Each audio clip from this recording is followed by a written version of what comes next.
We have breaking news on the Florida midterm election recounts. Unofficial results indicate the governor's race seems settled, but the U.S. Senate race is headed to a manual recount.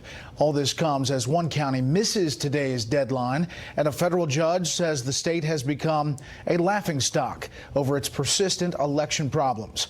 Correspondent Peter Ducey is at Broward County Board of Elections headquarters in Lauderhill, Florida right now, where they did actually meet the deadline today. Good evening, Peter.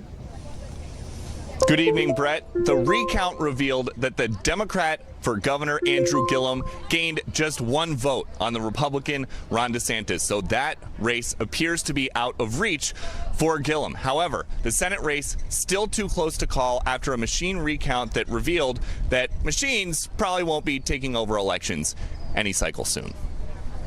We gave a heroic effort. But it wasn't enough. Officials say a substantial number of ballots were not counted in Palm Beach County's recount because the machines couldn't keep up. And now those officials are explaining why they didn't buy newer equipment when they had the chance. I can't responsibly spend $11 million and not make sure that it complies with ADA. Democrats filed a suit to try to extend the recount in Palm Beach, but were denied because officials there hadn't said whether they just needed a few more hours or a few more weeks, which Republican Rick Scott's campaign sees as a red flag. Judge Mark Walker said that he would not make decisions in darkness, that Palm Beach County has not kept him in the loop on their progress, that no one was in the loop on their progress. Democratic Senator Bill Nelson's lawyer is going to court anyway, writing, breaking. We have sued Palm Beach County and the Florida Secretary of State to require a hand count of all ballots in the county due to systematic machine failure during the machine recount. Nelson sits in second place right now, but he's leading with lawsuits filed. His side has filed 8.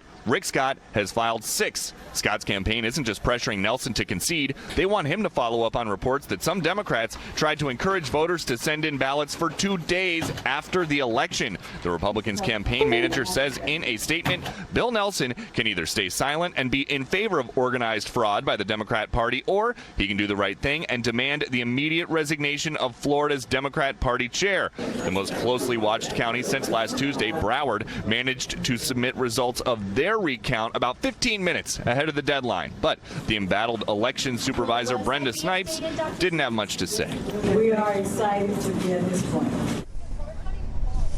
Despite what Brenda Snipes told us 3 hours ago, just before the deadline, 3 minutes ago, we got word that Broward County actually submitted their results 2 minutes late, and they were rejected by the Florida Secretary of State. That means that the official results from the election, the unofficial results, are going to be what stands. That said, Rick Scott's team is telling me they think he will be certified the winner on Tuesday, but they did just lose in court. The 11th Circuit Court of Appeals in Atlanta just denied their appeal to a Nelson motion, which essentially is letting people send in ballots for 2 more days if there was an issue with the signatures. That is something that Nelson really wanted, and that is a loss tonight for the Scott team in court. Brett? So timeout. Broward says they make the deadline. They're all happy that they've finally made the deadline, and then they submit it 2 minutes late past the deadline? That is exactly what happened in the last 3 hours and 15 minutes. Yes. Wow. Peter, thank you.